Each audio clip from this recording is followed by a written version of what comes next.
Yesterday I wanted to talk about a specific something, but for time I skipped over it. But I'm going to talk about it now, which is one thing. Excuse me. One thing I like to do. One thing I really like to do is I like to go through kids shows and different ones and just seeing, what's new, what's different, the different styles. And it's not like too consistent. Maybe like once every 1 or 2 years, I'll sit down and just like pick out. I'll pick out a show or some whatever catches my eye or whatever pops up, and I'll be like, okay, so what is this going to be? How's this going to look? How are they going to do it? And there was this particular one. And right before I started recording this, I went back and watched a few episodes, and it is called Simon Super Rabbit. And I watched it a few months ago, and I just wanted to make sure that maybe it wasn't just, maybe I was misremembering it or exaggerating it or, excuse me, misremembering it or exaggerating it or, maybe it was just where my mind was at the time. But no, it is exactly. I had to trust I had to trust myself a little more. Yeah, it's exactly as I remember it. And it's just like it's little 5-minute episodes, and it's just so fast paced. Just characters talking like this, and oh, really, is that really what's going on? Oh yeah, and this character's doing this. Oh no, what are we gonna do? And like, oh no, and oh no, the inciting incident, and oh no, what are we gonna do? And oh, I think we should go do this, and oh, okay, that's a really good idea. We should go do that. And I'm like, all right, let's go do that. And then it's just that for the entire episode until it reaches the ending where they like, and so we learned that sharing is important. It's like, oh no way, sharing is important. Yes. Super! And then the episode ends. But I remember the first time I watched it, I got a headache. Like my mind, I felt pains in my mind just from how fast-paced the show is, and just how it was constantly switching gears and jumping all over the place, and how quickly the characters were talking, and they would just go from idea to idea, just topic to topic to topic. Like, quick, we need the setup. Quick, they need to go on an adventure now. Quick, have the sequence. Quick, have the villain thrown in. And then the kids are... there's like... a lot of the times, the kid doesn't even really have the flaw that the lesson of the episode... Now, there are some where... like, I saw one where it's like, there's a kid who's like, no, don't touch it, you'll break it. You'll break it. And then they keep kind of repeating that line over and over. Because that's the thing. And then there's like... there's not much subtlety to it. It's just a kid continues to do it, but now in fantasy setting versus in real life. So, when there is actually a character doing it, it's just them repeating the same sort of line that is the mistake over and over and over, and then learning at the end of it. But there's not much like substance in between. And there's this other episode in particular. It was about sharing, but it moves so quickly that it completely misses the chance to actually establish the issue or what the character flaw is. So they're like, we're doing a thing. Oh no, something happened to it. Let's go on an adventure. Then they go on an adventure. And then there's the villain character who talks even faster than all of the other characters. And then at some point, there's a vague idea of like, we should share. Yes, sharing is a very good idea. That's a good lesson. I'm glad you learned that lesson. Me too. And and then the episode suddenly ends. And I'm watching it and I'm thinking to myself, like, watching this, I'm not sure how you're supposed to, especially if you're a kid and kids don't understand anything, how you're supposed to glean, one, what the issue of the episode is, or what the trouble is, and two, there's no real process for the kids coming to the conclusion of the lesson at the end of the episode. It just, the ending just kind of sneaks up on you, and the kids are like, I'm glad I learned this lesson. I'm glad I learned that lesson too. And then, but then it's like, how did they, if I'm thinking about, like, trying to be a kid who doesn't understand anything, or, like, barely understands concepts or consequences, or what something actually is versus just, like, what I think it is. You know, the kids, they don't really understand anything. You have to take a moment to build things up, stack concepts on concepts, and explain things through relation, and make things make sense. So when the show is just like, go, go, go, go, go, topic, exciting visual, colors, kids talking really fast, parent is like, what, and then the kid is like, and it's just like constant noise and colors, and characters talking at each other at high speeds. And then the episode ends with, that was a good lesson. I'm wondering what that actually would do for a kid, for a child, to sit there and watch that. And I don't think a kid is really going to come away from what they've just seen understanding anything of what has just happened, after it's just a 5-minute stream of just like color, noise, sort of lip service to, you know, what people expect a PBS style kid show to do, which is like lesson, adventure, lesson, you know? And I remember the first time, like, it made me nauseous watching this Simon Super Rabbit show, just how quickly things happen and turn, and they move into stuff, and then the kids suddenly come to a conclusion that doesn't really make much sense with what actually happened in the episode. How did they come to the conclusion of what the lesson is, you know, sharing, or so on and so forth? They just sort of take a turn. You know, it's like, well, they have to learn it by the end. Did we set it up? Was there any build-up? Was there much of anything to this process? No, there really wasn't. It's just like, this needs to happen, then this needs to happen, then this needs to happen. And that's all that really happens. There's not much development, not much time spent on building up what needs to be built up. There's sort of like key moments, and if there is a moment where they try to make it so that there's a reason why they learn the lesson at the end, it's just extremely blunt. It's just extremely blunt and sort of ham-fisted, just repeating the same thing over and over. But the thing about kids is, they're not adults. They're not going to understand just saying a lesson at them. They have to actually understand the concepts involved, how it affects the other person, how... You got to realize you're dealing with someone who is at 0, whereas you're at 100, and so you can hear a single word and then understand all the concepts tied to it, and all the ideas that go along with it, and relate scenes to it, and inferences, and allusions, references. You know, you've built up the abstract parts of...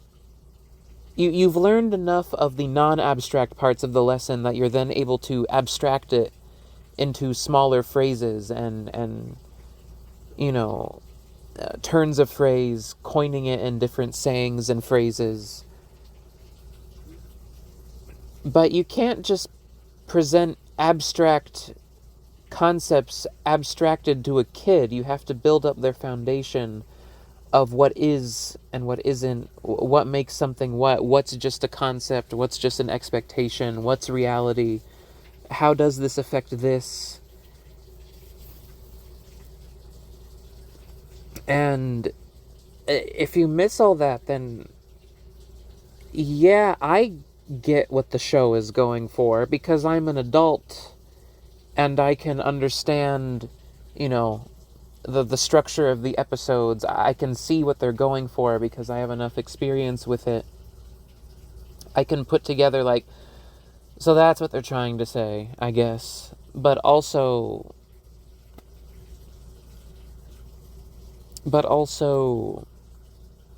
see that they didn't really do anything to accomplish that. It's like a show written for kids and done for kids by people who don't actually understand how kids work or operate. It reminds me of that one show, was it PJ Masks?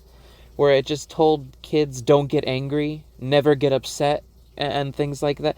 It's like shows written by adults who just want convenience from their kids, who just want, to not deal with them. And like the Simon Super Rabbit, it's like people who think they understand how kids' minds work, but I don't imagine that Simon Super Rabbit really is particularly helpful at actually teaching a child, anything. With just how fast-paced it is, how much noise. It's like, how are you supposed to... First off, how are you supposed to... If they do a ham-fisted lesson and just like, we gotta put the moral in. Quick, put the moral in, with no build-up, no actually getting to see the consequences. If you do that, then I don't... How is... And then, even if you do that, and then the rest of the show is just noise to distract, that nothing's going to be retained over the course of this episode. And I mean, there's two ways to approach it, and even combining the two ways, which is some shows, they'll simply play it out in real time, like what's the word?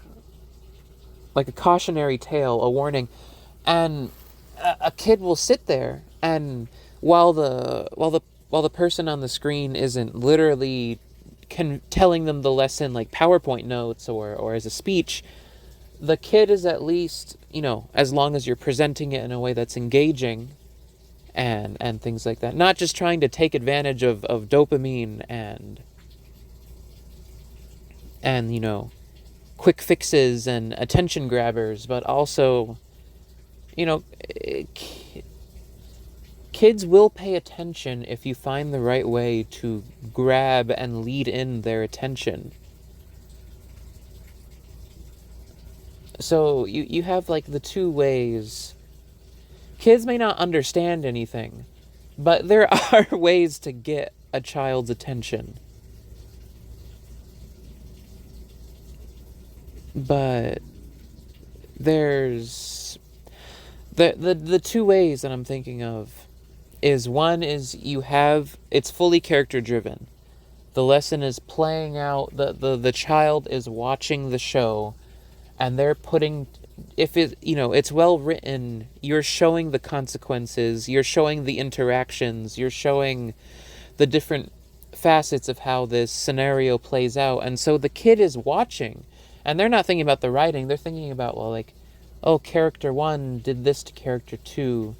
That hurt the feelings of character 2, which led to this. Oh, so character 2 did that. Oh, but why did character 2 do that? Oh, because this other character did this to them. Oh, but that led to a bad outcome where the other character was down. But then you can teach, like, the other thing, like, oh, other character took advantage of other character by acting sad. And you see that, like, oh, negative thing happened to character because they minded the feelings of the character in this situation when they should have paid more attention to taking care of themselves in that instance. Like, there's a way to teach, like, I... There's a way to, like, that episode of Bluey I'm thinking of, where you have the little girl who doesn't know how to say no, no matter what. And that important thing that just because something makes another character happy doesn't mean it's good. There are ways to teach kids these kinds of things of, like, happy doesn't always equal good. Sometimes things are uncomfortable. Sometimes someone will get upset with you, but that's not a bad thing. And, making sure to teach someone all these different facets of behavior. But there are ways to do that for kids. You just have to show them what's happening. But the thing is, like, 5-minute episodes. If you're going to do a 5-minute episode, you really have to stick to, like, one idea. But if you try to cram 20 minutes worth into 5 minutes, how are you supposed to process any of that, I doubt a kid could even recognize what the lesson is even really supposed to be coming off of that.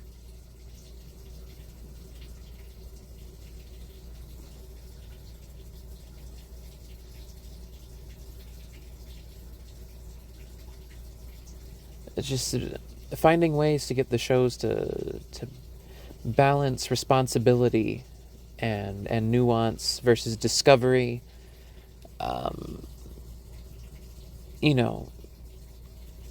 Balancing generosity versus self-neglect versus, feeling guilty versus not feeling guilty.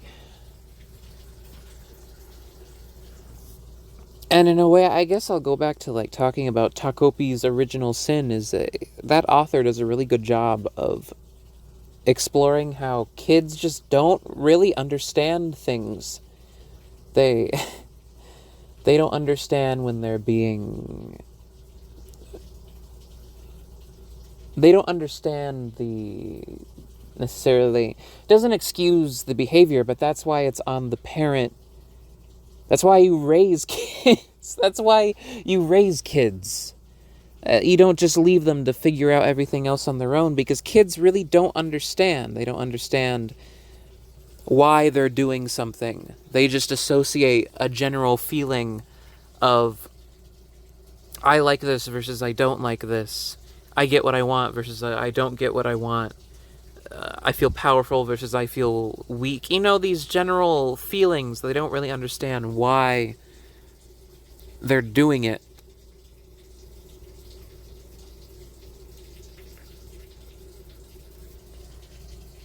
And, like, Takopi's original sin, I think, does a really good job of just showing how these kids take on, the parents and very negative behaviors, but they just don't understand anything that's going on with them. But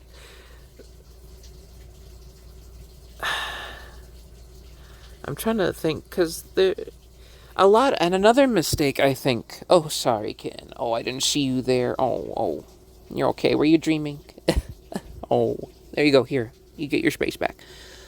But there's a balance, I think, to strike between... In some shows, kids are almost too functional and well-adjusted. And in some shows, it's like kids are almost too understanding. They just get it way too quickly. And that's kind of the consequence of shows like Super Rabbit. And there are a couple, even like classic PBS shows, where it's like the kids are basically just adults, but, small. these kids, you've just written adults, but they're tiny. And there's a difference when it's just like a... And that's the thing. I'm thinking about like Cartoon Network shows where, you know, a lot of the times the kids and the teenagers... I'm just thinking about like, As Told by Ginger and... What was that other show?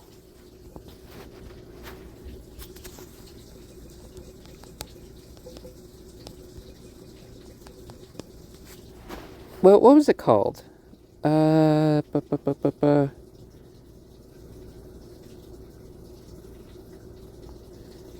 was it? Braceface. Yeah. There were plenty of shows where they found that right balance between the characters sort of actually being mentally at the place where they would, realistically be at that age. But then there are a lot of shows where, and it's not necessarily a bad thing, it just depends on the purpose of your show. Like, if I think about the original Teen Titans, they're supposed to be teenagers, but Cyborg just looks like a grown man. Raven basically acts like a grown woman. Robin, too, he's not too teen. Like, the most kiddie character on there is Beast Boy, and exaggeratedly so. But the characters are basically... And I know that maybe there's the idea of, like, well, all the characters had to grow up really fast. You know? Sort of parentification. And sure, but I'm more so talking about the fact that in a lot of these shows... It wasn't just Teen Titans that did this. It was kind of a trend, I would say, that there were quite a few of these kinds of shows where it was like... It's sort of like an adult's idea of how to be rowdy, of how to be a kid, but it's missing the actual element of being like a kid, you know, the lack of understanding or... The way that a mind processes things at that time. It still feels like... The writing feels like an adult who's occasionally arrogant or occasionally cocky. Or, you know, it's more like adult arrogance. Adult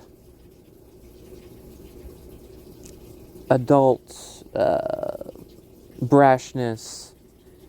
Just drawn and written onto a kid.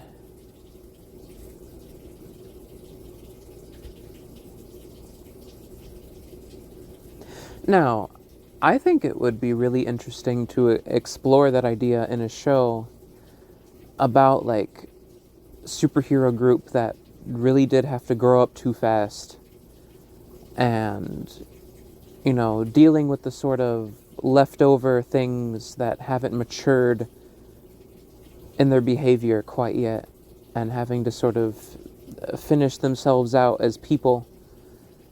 But I don't think necessarily that that's what Teen Titans was going for. I think that was just, you know, how the writers wrote, which isn't a bad thing.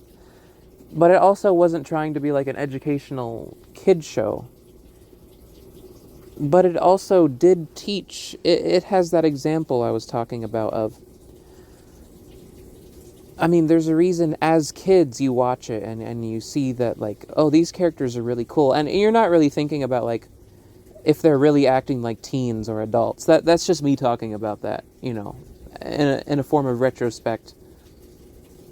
But you're probably not really thinking, like, are these kids, you know, when you're young, you just see, like, they're cool and they do this stuff. And it still teaches a lesson because you get to see... in a paced out way, the characters go through the motions, seeing how they interact with each other, how the consequences of each action, how A leads to B and B leads to C, and like when this character did this, it affected this character in this way. And you sort of piece together as a kid, like, okay, I'm getting it, and I see how there are moments that relate in my own life, and you sort of you learn the lesson through sort of demonstration.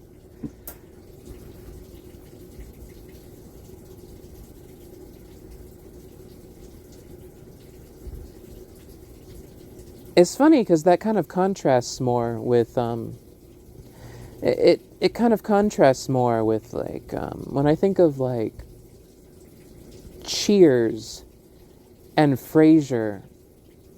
I wonder what it's like for a child to see those things, because in those kinds of shows there are lessons, I guess you could say. There are things that the characters go through, there are consequences, but a lot of the times the characters will essentially just, the show needs the characters to have those flaws to have the show. So a lot of the times things aren't necessarily learned, but I think that's something that separates, Cheers and Frasier from other things, which is you actually see the characters learn over time.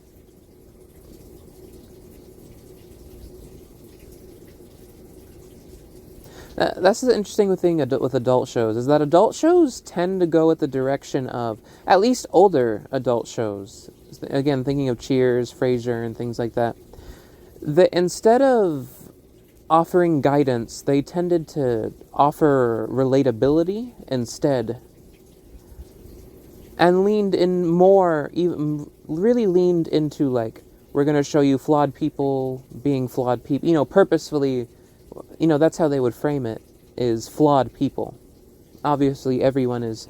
But in terms of, like, how TV shows would depict people, rather than going for perfection or an idealized character in this scenario, in this show, we're going to show you flawed people who make mistakes, who are like you, and, making your way in the world today takes everything you got. And it's all your worries, sure would help a lot. Wouldn't you like to get away? Wouldn't you like to go where everybody knows your name? Even the intro of the show is telling you, like, here, come to this place where you can relate to other people who have the same problems you do, who don't necessarily have any way to fix it, But that's the nice thing about Cheers, is that it found ways to have the characters grow and search for more fulfilling lives and meaning. But then it also had episodes where it was like some characters just kind of get stuck where they are, or degrade over time. Compare the character arc of Rebecca to the character arc of Sam or Frasier. Rebecca, she just slowly falls apart more and more as the show goes on, and just becomes a mess. Versus Sam and Frasier, those two, they become more well-adjusted, more whole, more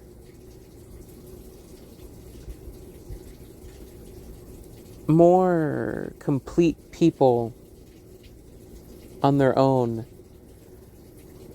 And then it's really kicked off in Frasier, like in Frasier, the show itself, where especially like Niles, Daphne, Martin, Frasier himself, they slowly work through. Oh, I hadn't even thought about talking about that, but the new Frasier show. Oh no, maybe I'll save that for another day. I'd have to go through and watch it again, and gather my thoughts on it. And ugh.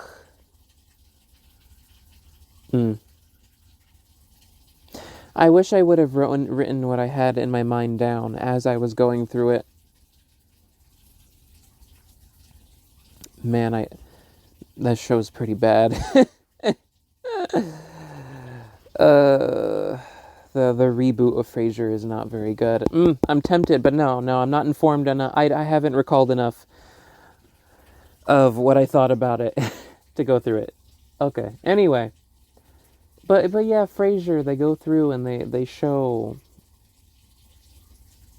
a lot more lessons as that show goes on, and the way the characters grow from it, and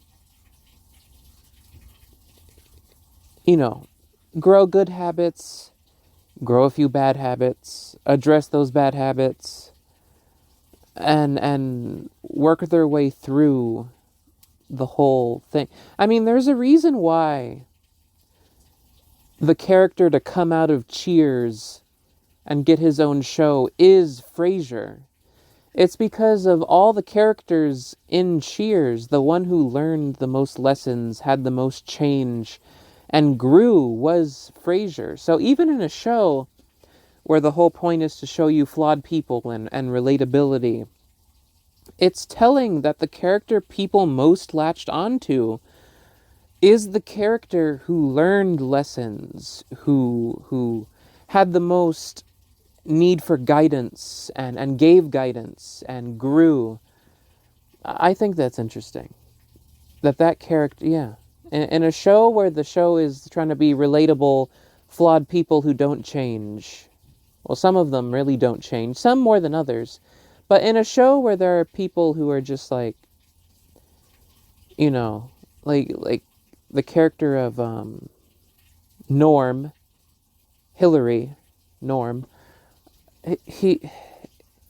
there's sort of an attempt to give him more to do with his interior decoration and painting, but by the end of it, he just kind of goes back to drinking at the bar and just kind of being avoidant of his family. You know, Rebecca, her situation is like ups and downs at the same time. Ups in terms of her relationship with Sam and getting more confident, but also downs in just terms of the general trajectory of her future prospects and professionalism and mental state. But that's like its own thing. But I think it's telling that the character people most latched onto is the character who wanted to be better. And it's funny how the characters that are relatable in that show are the characters that ultimately get left behind in that show. I think it's telling that maybe people kind of tell themselves, you know, that I'm flawed, I don't want to change, or, you know, relatability only goes so far, but those characters get left behind in the previous show, and the one character who continues onward is the character who wants to be a better person, wants to help people, has that conflict of idealism versus, you know, versus like cynicism, you know, that kind of thing. And I mean, it's telling that the characters who most left an impact in Frasier are, well, his family mainly, and Roz. Like, seeing characters realistically depicted as growing, becoming better, changing with the times. They didn't try to glorify the flaws or where they were. They didn't condemn them for their flaws, except if there was an episode where that literally led to actual, you know, if there was a flaw that the show addressed and condemned or you know, pointed out as negative, they would show you why it was a bad thing, why it was negative, how it falls apart, how it wasn't just saying things to say things. And this is all wrapping around. This is all going to wrap around to me talking about kid shows again. I'll just, give me a sec. This will wrap around. But, you know, it's not just like saying stuff. imagine if adults need that, how much more kids need that. And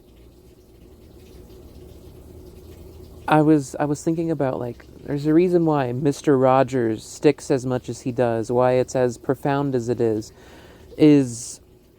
he really respects your intelligence, and he just wants to show you things and give you guidance and let you come to your own conclusions. And this is what I was talking about before with the style of...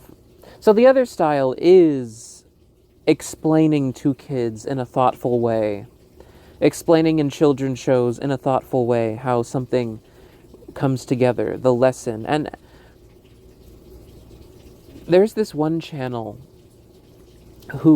that I've seen where when they see people doing kids media, they tend to just see them as performers. You know, they're just trying to find a place to be stars, make it big, you know, treat them as being disingenuous, or even worse, will make kind of perverted jokes about the way that those hosts were on the show. But then there's specific people, and I think it's very potent to show just how genuine these people were, that this specific channel always treats with immense respect when it comes to them. And I don't remember the third one, but there were two that I do remember, and one was Sherry Lewis, and the other is Mr. Rogers. And I think that's very poignant because Sherry Lewis and Mr. Rogers, they had that balance of, one, genuinely being concerned and thoughtful about children, and let me leave myself a mental note. I'm not near anywhere to write it down. Reading Rainbow. Okay, I'm going to talk about Reading Rainbow in a second, because I don't like Reading Rainbow. I remember liking Reading Rainbow as a kid, and then I went back to watch Reading Rainbow.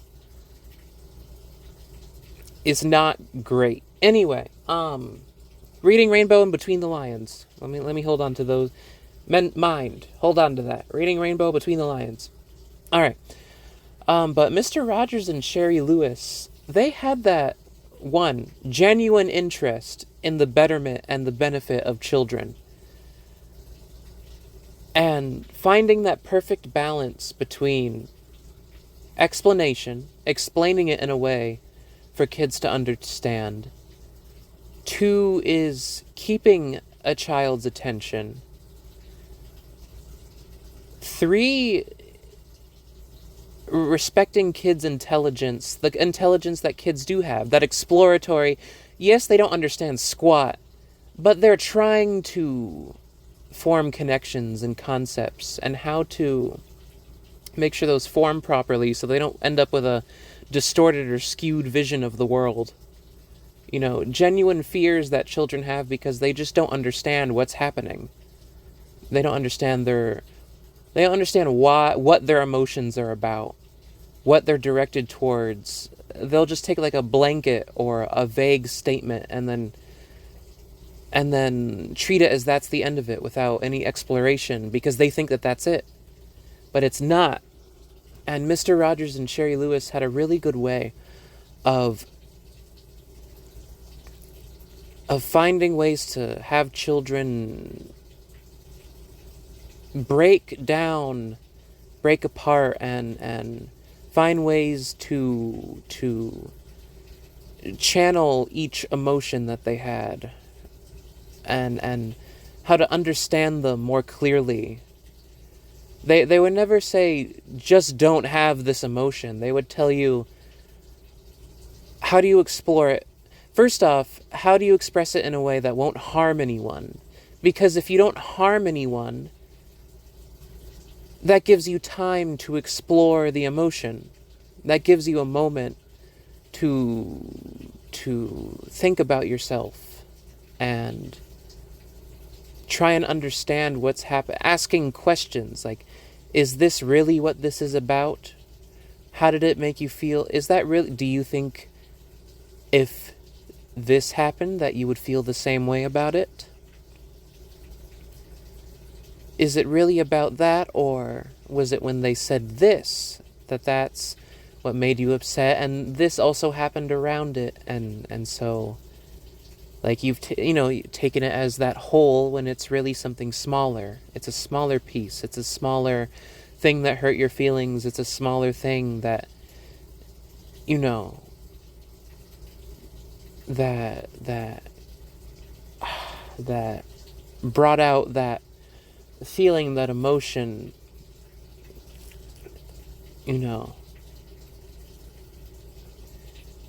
Is it possible that if this happened, that this would also be? Is it really about that? Is how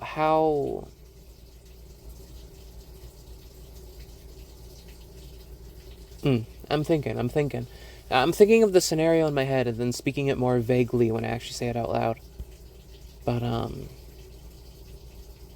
do you think if you did this, does that make you feel any less than this? Or why does that make you feel, do you think that actually impacts this? Or, I think that you being this is wonderful. And I think that it's possible that this can be this and this can be this. And that, it doesn't necessarily have to do that. Guidance and exploration. They had that perfect balance of guidance and exploration, using wisdom and knowledge and the gained, what they gained, but also finding ways to help the kids come to conclusions, which would also help to teach the adults something. Combining exploration with guidance. You can't just leave children to their own devices. They don't understand anything. But the powerful thing is that that's not the end of it.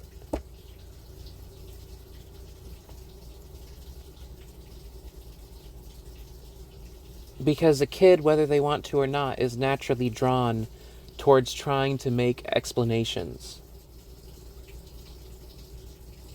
and reasons. And that guidance is important to help them from making warped or distorted or harmful, self-destructive, or potentially malicious, conclusions. And that was always a powerful part of both of them, is the way that they found to demonstrate, show, and explain and guide. And one thing I especially loved, especially with Mr. Rogers, I love how Mr. Rogers loved showing kids impressive people being impressive. He would show children people loving their jobs, knowing it front to back, or loving what they do, knowing it front to back, being able to explain it, and every facet.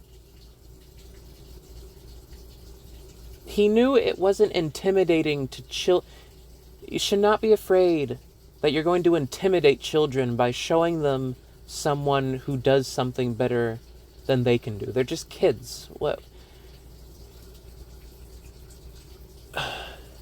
Overall, the effect of that is growing up seeing impressive people being impressive at what they do, showing people knowing something back to back. Showing someone knowing and loving their work, an art form, a hobby,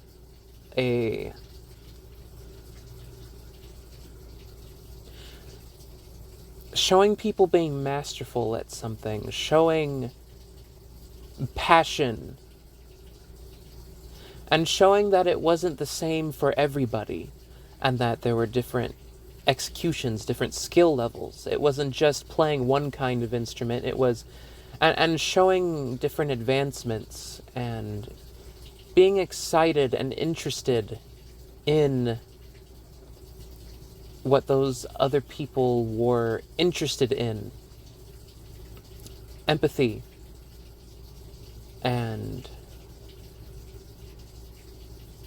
self-protection and empathy, and how to process emotions, and how to it was never don't be angry, just don't get upset.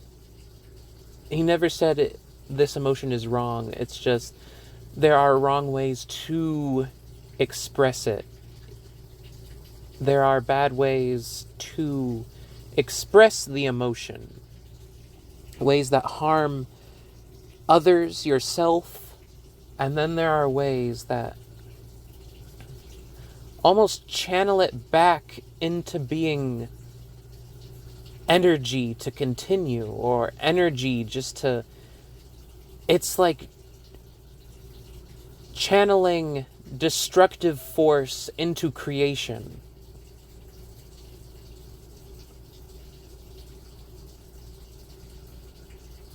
I like that. I like that immensely. But,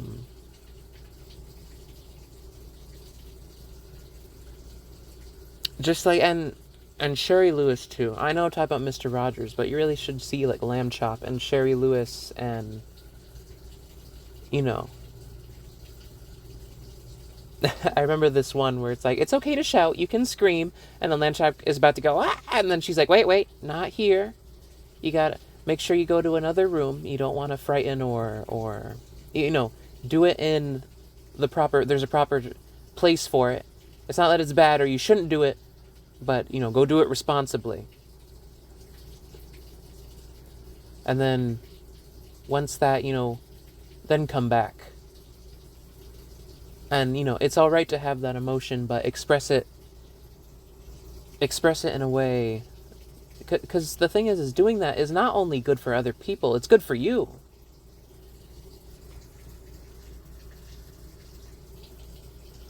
It's good for your own person to find those ways to express those emotions.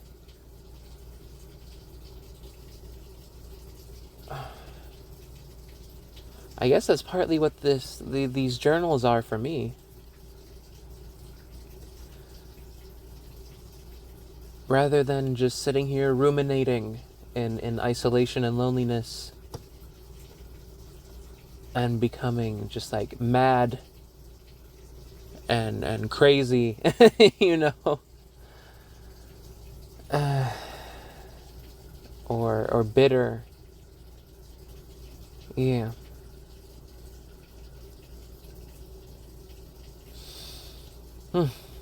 Just thinking about that. But that, I think that's one of the things that left most of the impact on me with Mr. Rogers, is how he would show people who love what they do, know it front to back, are experts, learn things, learn what they're doing, and are even able to explain it to you, you know, and just impressive people being impressive. And even people who aren't virtuosos and masters, you know, fully dedicated to what their art form is, or their profession.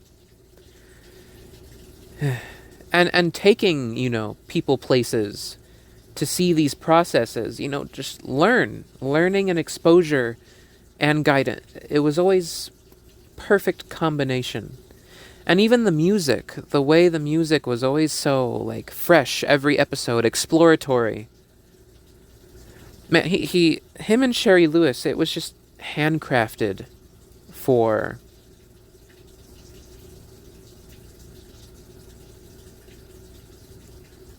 It was just handcrafted for...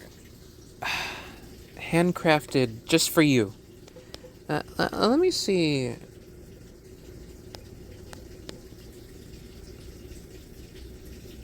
Oh, really? 7 months ago. Sherry and Lamb Chop. I had no idea. Huh. That's really cool. I had no idea that happened.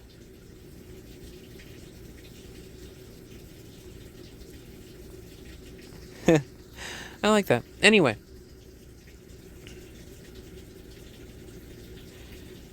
Let's see. I don't want to use up too much time. So I'll just move on to what I wanted to talk about. with Reading Rainbow. And oh no, I'm almost forgetting the other thing that I said. What was it? It was Reading Rainbow. Oh yeah, I'll talk about Between the Lions first. I went back to watch Between the Lions, and I was surprised just how clangorous that show is.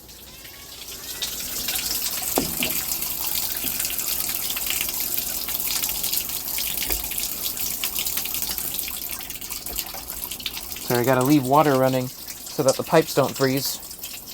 I accidentally made that mistake. So I showered, got out the shower, forgot to turn the water back on. I turned it off. My brain is like, okay, that's it. And then and left the water off, and then it froze. So, gotta make sure, leave it on. Don't let the pipes freeze. But Between the Lions, when I watched it, I was surprised at how, because it had been years since I had seen it, and I was so surprised just how constantly the show would just shift attention and just like drop into something else all of a sudden in the middle. It's like surprising. I was surprised at just how noisy it is, and how it would suddenly just be like, jingling keys in front of your face. Just as it's it's a lot more segmented than I had remembered. And those segments were a lot shorter than I remembered, and just a lot of noise and visual information and just sound.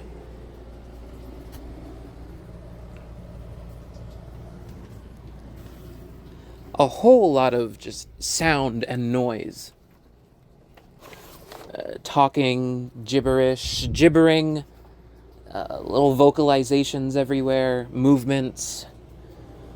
That just surprised me. I went through a couple episodes, and then, because I remembered, cliffhanger, hanging from a cliff, and that's why he's called Cliffhanger, that kind of thing. So I went back to it to see that, and I went through a little bit, and I was just like, oh, okay. It's an okay show. It's okay. It has a lot of effort put into it, but a lot of it really is just like clangorous noise and smashing cymbals together and jingling keys. But anyway, I wanted to talk about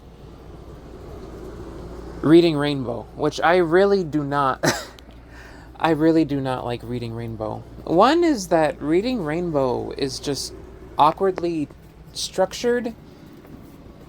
It partly does kind of like, when I first saw it, I saw a lot of influence from Mr. Rogers, but more for the modern audience. It has Mr. Rogers is like very timeless feeling. It's sort of like classical music. Mr. Rogers is like, it finds a way to, despite seeing the literal age passing by, it finds a way to never date itself.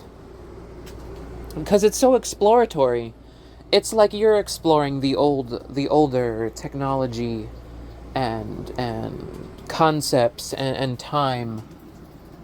Whereas with Reading Rainbow, it's way more dated, and it's like, check out this fresh, cool new thing, And so it's like, okay, so that's what was going on at the time. And one thing, Reading Rainbow to me just feels a lot more artificial. It's like when you watch Mr. Rogers, it's like everything is handwritten for you. He wrote this for you. He was thinking about you.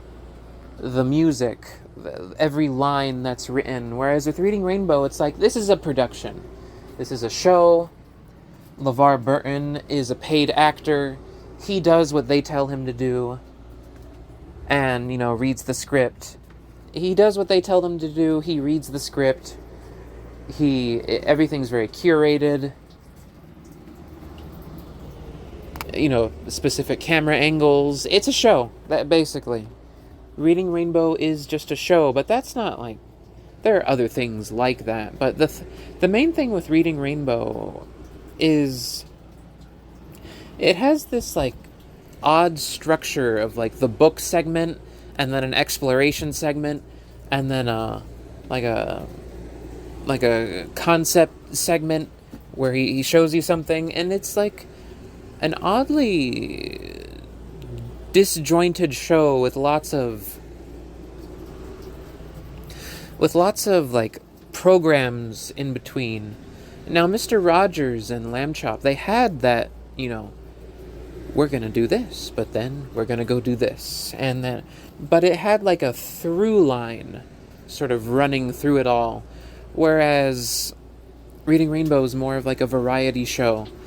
But when I go through Reading Rainbow, one thing that really surprised me when I went back to watch Reading Rainbow is how political Reading Rainbow is. And I mean, like, genuinely political, mainly stemming from a lot of the books that are read on the show. Like, genuinely, I was surprised at that. Quite a few books with, like, what's the term? Not exactly what the term. What's the term? Racial guilt and finger pointing, blaming. What are some of the other things, like reparations on future generations? It would like shift from book to book, but it would constantly surprise me just how many times something would come up in Reading Rainbow that would be really oddly politically charged all of a sudden.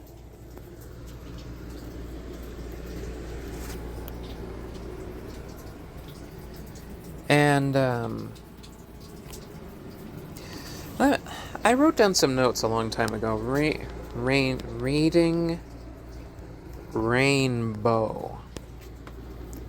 I went back and watched Reading Rainbow. I never realized how strongly it feels that LeVar Burton is basically just being an actor being asked to do stuff by the crew. Like, he really does just feel like an actor as the host. Also, really oddly politically charged show.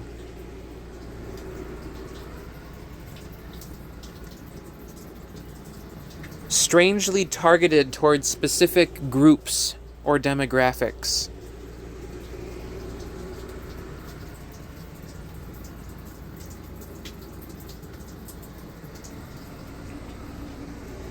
Especially towards, like, if you're gonna do that, don't just list an entire category of skin color and then, as a book, and then blame it all on, at least point out the specific, country or culture if you're going to do that. But now, again, this is a kid's show. Children aren't going to... Again, it's doing the opposite of what it's doing the opposite of what, like, Mr. Rogers and Shari Lewis did, which is... It's giving blanket, vague statements, vague terms, non-explanations, based on general, broad stereotypes and categories, and then leaving kids there to look at themselves and come to really distorted, warped conclusions. Whereas, like, in Mr. Rogers or in, Shari Lewis, their shows, they would... Well, first off, they would never impose something like that onto children, which I think is important. And two, if such a concept did come up, it would be broken down. It would be processed into its smaller pieces, and it would allow kids to go through it and comprehend and try and understand the background of it, the specificity, what makes it, what makes that claim its claim, and allow them to come to an opinion or a conclusion whereas with Reading Rainbow, the kids learn to take whatever the book segments tell them because the show's promoting it.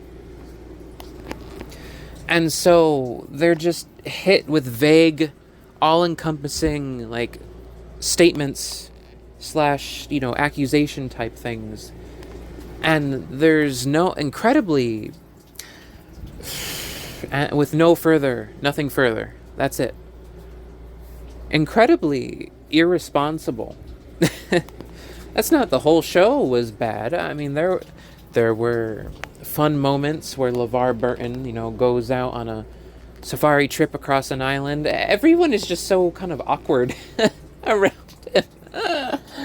But there's that cool episode where they go to the plant and they turn, what was it, corn into plastic? I always thought that was neat. Like, I love the time capsule that is the early 90s feel of Reading Rainbow. I love going back and I love watching it and seeing the fashion at the time and him talking to people. And, like, there's an episode where there's this lady who runs a shop where there's a guy who, like, paints boat propellers, and she's got the most, like, 90s style sort of outfit with the white outline and the haircut. It's like, there's parts to me that appeal about Reading Rainbow, but none of it has to do really with its execution and function as a kid's show. It kind of falls flat when it's trying to do that. Its best segments really are just him going out and exploring a place, him going to a place and just seeing how something works. But like the book segments, that dun-dun-dun, they're like kind of tacky and forced in. It's like, kids need to read, so, well, it's called Reading Rainbow, so we'll have a book thrown in. I was surprised also how LeVar Burton doesn't even read the books.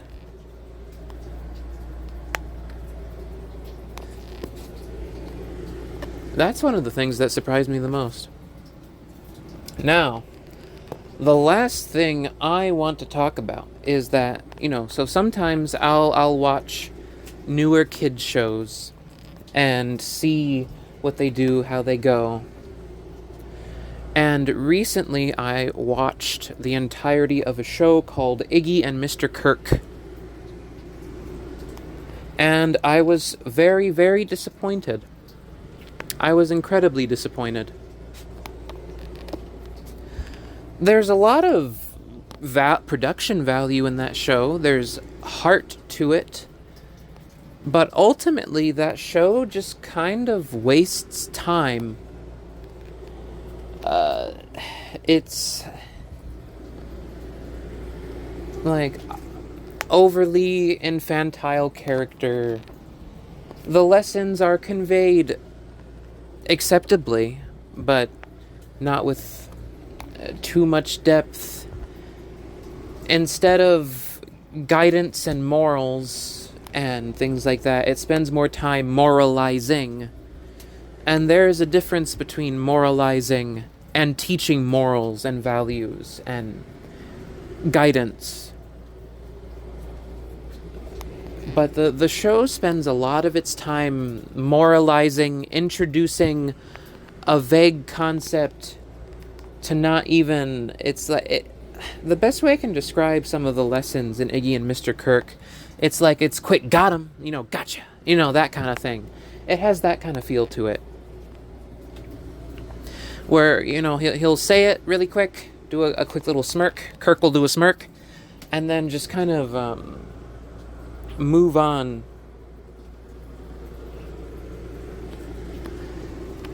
He'll throw like a one-liner, a zing, that kind of thing. And then lessons learned. It's not incompetent. It's just not very interesting or well done particularly. It's nothing I would go back to watch afterwards. It's nothing that holds value for me later on. It's just it comes and it goes. That's the best way I would describe that show. And the show is like, I remember they sort of touted it as like Mr. Rogers, the spirit of Mr. Rogers' Neighborhood. But again, and it's really not. It's not particularly competent at actually getting its point across. It's not terrible at it, but it's not particularly good at it either. And there's like a couple examples, but again, I don't want to spend too long on this, so I'm going to keep it vague for right now. But there's one where they're addressing a particular aspect of the character, and then it just pulls up a screen, and then he goes, and did you know that even after you die, that even after like your bones, and then kind of like, and then he just does like, it's just like a quick little jab, and then sting, and then a little, smirk, and then on to the next scene, where it's like, teach your lesson. That's not a lesson. You haven't taught anything. A kid isn't going to understand what that means. That's not, you haven't done anything. You haven't properly conveyed the concept. You sort of like talked around it for a second, gave a really surface level example and explanation. I mean, it's not like the example was terrible. The main fault comes down to the response, which was very shallow at best. And it's the kind of thing that needs more time to break down and explore and go through the mindset. It's like a quick Band-Aid over a deep cut. I think that's the best way to put it. It's a quick Band-Aid over a deep cut, and then the show acts like it did it. I did it. I addressed it. It's like, no, you stuck a quick patch on it, but you didn't really go into depth. A kid isn't really going to, it's like a kid, it's the same thing as telling a kid, don't run with scissors, and that's it, and that's all you ever say. Oh, well, a kid's just gonna grow up thinking that running with scissors is some magical spell that summons calamity and misfortune, not understanding that, no, the issue with running with scissors is that, one, it's a sharp object, you don't know who else is around, you can't account for every person. Running with scissors, there's a chance that you'll bump into something. There's more of a chance for error, for the scissors to, bump into something, for it to be dropped, for someone to be harmed if you happen to bump into them.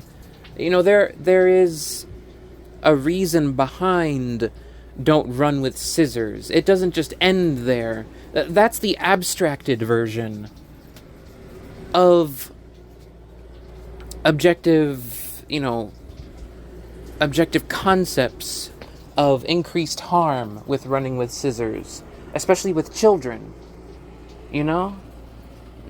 Sharp object outward. There's a reason why they give you all those lessons, but it's not a magic spell that summons calamity. It builds up to something. There's concepts under it that phrase is just trying to explain. But that's what Iggy and Mr. Kirk tends to give, is that it tends to give the don't run with scissors, and that's it. Instead of exploring the concepts underneath don't run with scissors. And first off, even with 20 minutes, it's too short. Because, and this isn't my next biggest problem, is that a big part of the runtime of Iggy and Mr. Kirk is advertising the production company's books, their book department. which usually just, and that's the thing, they're not like bad books, but it's completely distracting from the rest of the show. The show, it's like you switch channels right in the middle of watching the show and to go watch something else.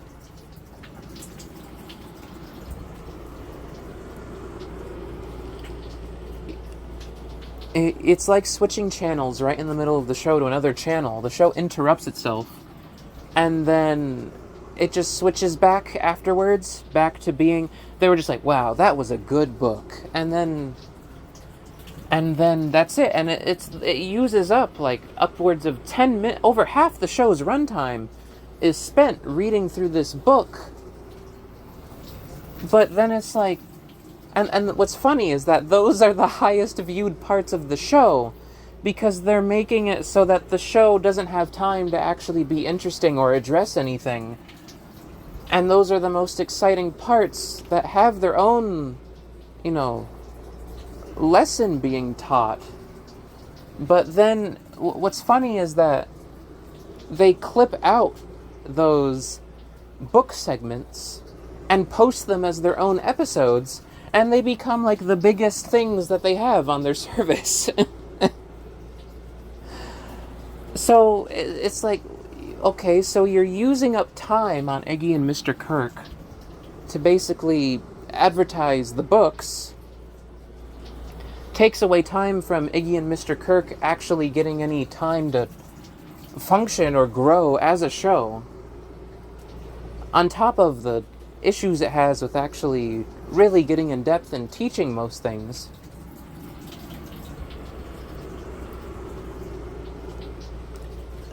It's like a lot of like Iggy and Mr. Kirk, the best way I can put it is it sort of like plays to the idea of what Mr. Rogers' Neighborhood is, or Sherry Lewis, or those shows. It has the segments, it has the puppet, it has the general lesson.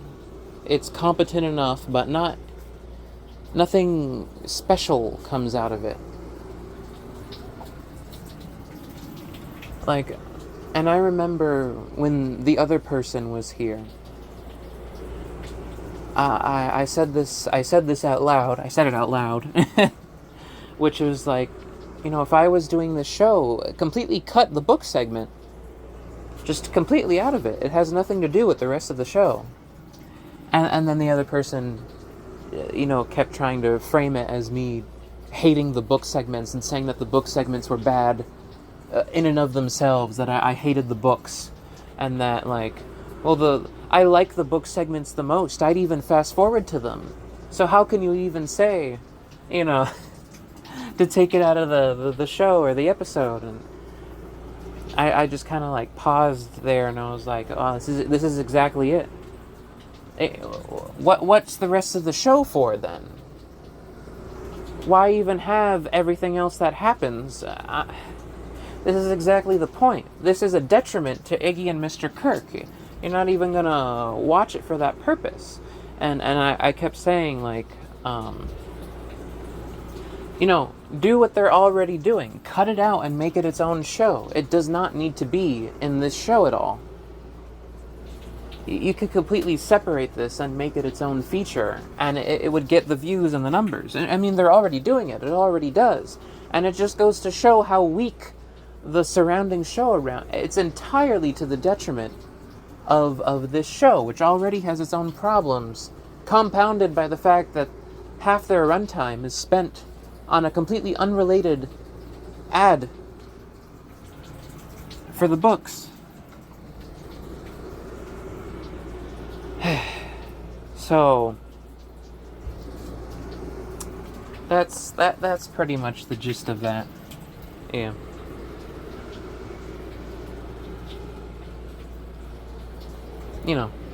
Like, as long as this thing is here, which has its own qualities and perks, it's being a vampire to this other thing that needs as much help as it can get to function properly. It is in no way a negative to say that these book segments should not be in this show under any circumstances. And it's not the same as saying these books should not exist, or they're bad, or they deserve to be, like, removed entirely, or that their content, it's just not supposed to be here. This is an interruption entirely on,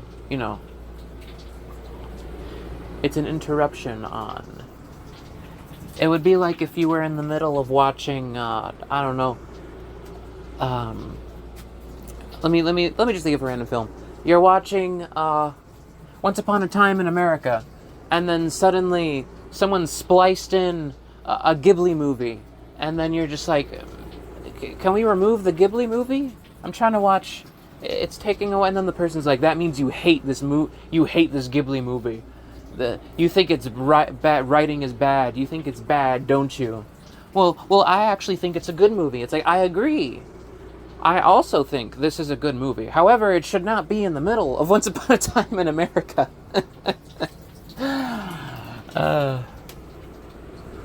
However, yeah, it should not be right here, right now, taking away time from this other movie that I'm watching.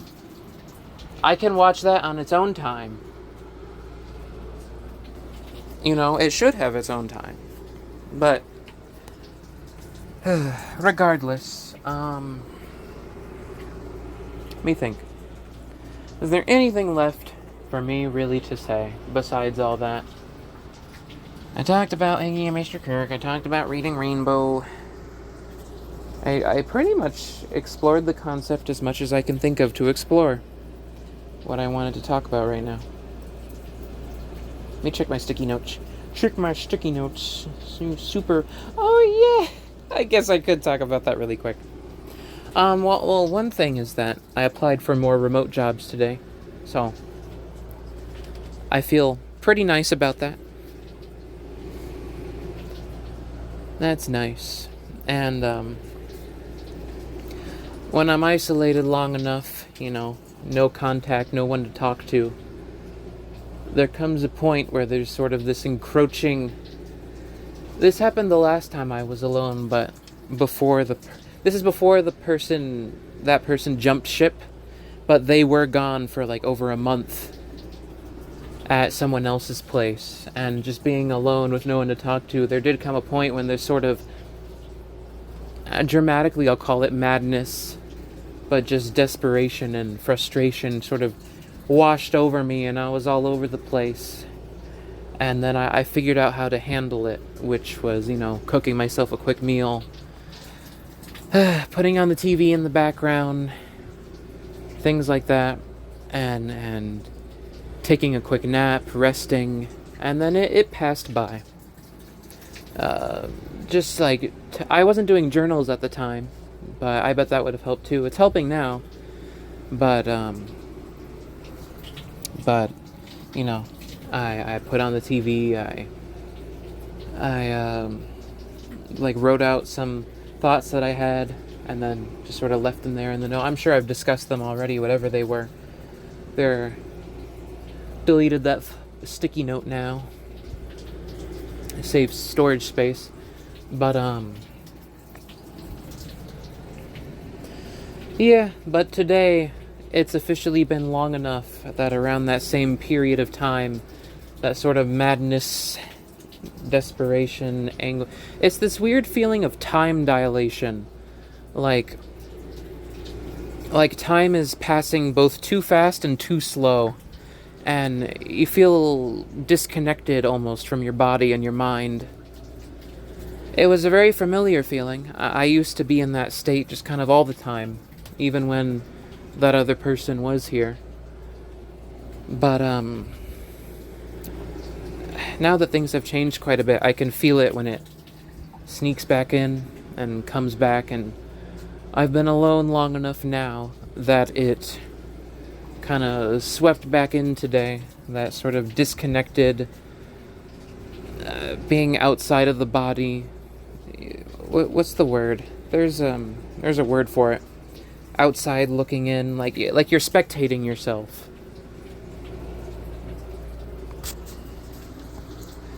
Let me see, there's a proper phrase for this.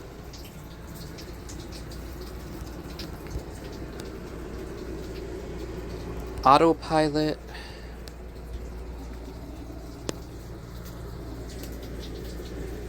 Depersonalized. Disassociated. Yeah.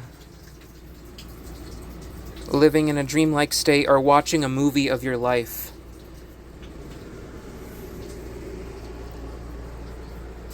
Yeah. Detachment, unreality, emotional, physical numbness, disconnection, dreamlike state. Common causes and triggers. Oh boy. Yeah. That's all,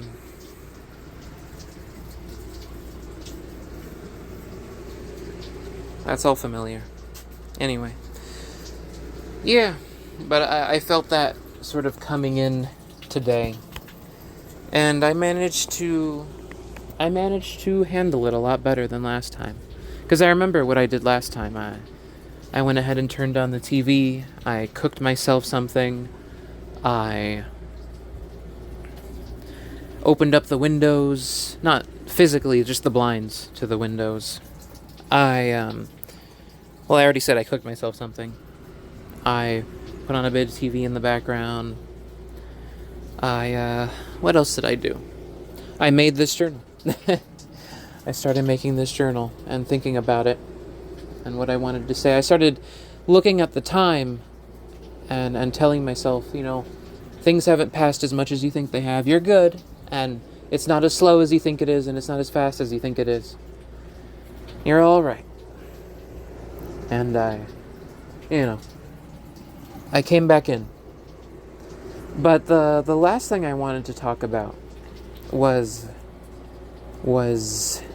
this, which is it's something funny that's happened to me multiple times over the years, which is people will assume that I'm against swearing or I dislike swearing. Here's the thing. Here's the thing. I've never told anyone in my life, oh, I don't swear. I don't like to swear. And things like that. I'll never be like, oh, I'm against swearing. Or personally, I'm just not into it. Or, something surrounding that. I've never... I remember when I was in one of my classes, I never ever said I don't swear or I'm against swearing or anything like that. I just don't. I just don't do it. And then later on, when we're not writing, but when we're in the middle of a project, the person says to me like, and I know you don't like swearing. It's like, the absence does not immediately mean the presence of the other thing. Just because I don't swear does not mean that, I don't like it or look down on it, or that I don't, but that's happened multiple times to me. People will be like, I know you don't like to swear, or I know swearing's not your thing, or other phrases like that. And and I'll think to myself like, I've never said that. I've never expressed this, but I guess when people see or hear that someone never swears, they just assume that they're against it. Personally, for me, swearing just isn't, it's not a fit. It just isn't right. Like, I've got a mental block of some kind, just like programming, that makes it so that swears just don't come out of my mouth. That's not to brag or anything. It's a genuine thing. Like, I have a almost physical inability. I wouldn't even be able to force myself. It would be like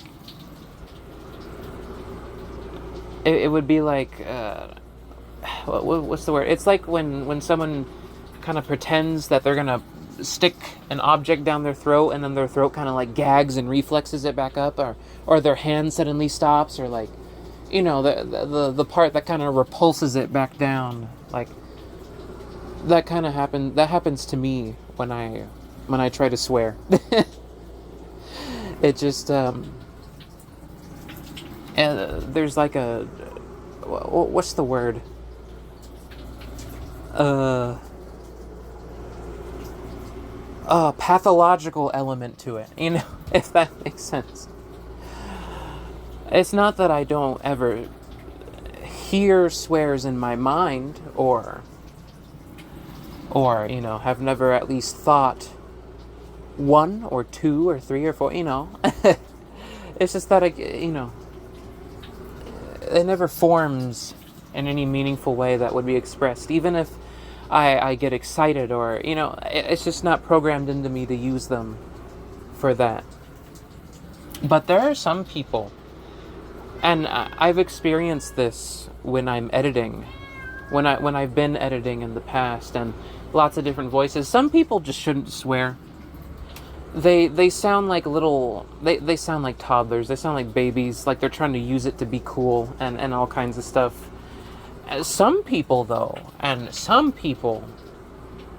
swearing is an art form. Like, they have integrated it so beautifully into their everyday speech that it does nothing but enhance. It does nothing but just enhance the power and the strength and the humor with which they speak. You know, some people swear and it feels like seeing a zit on their face or something like that. You know, like a blemish all of a sudden, like, ew, why are you doing that? Don't do that.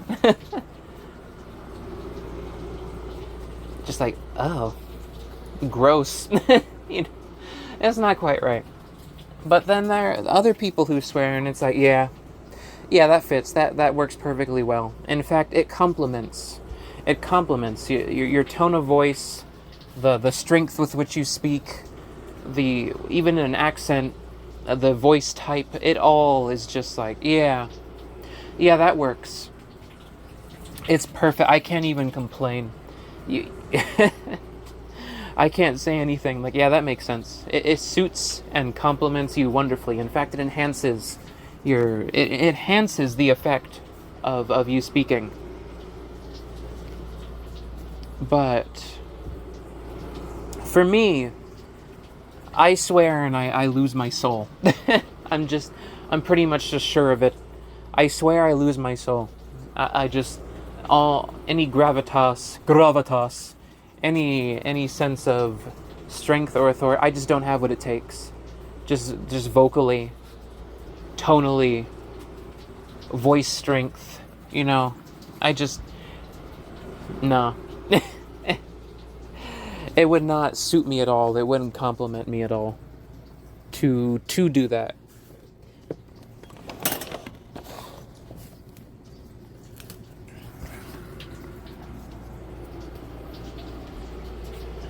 But there are even, like, some fictional characters where, especially if, like, nobody else swears in the thing, where it's almost exciting when that specific character swears and they're, like, the one who does it.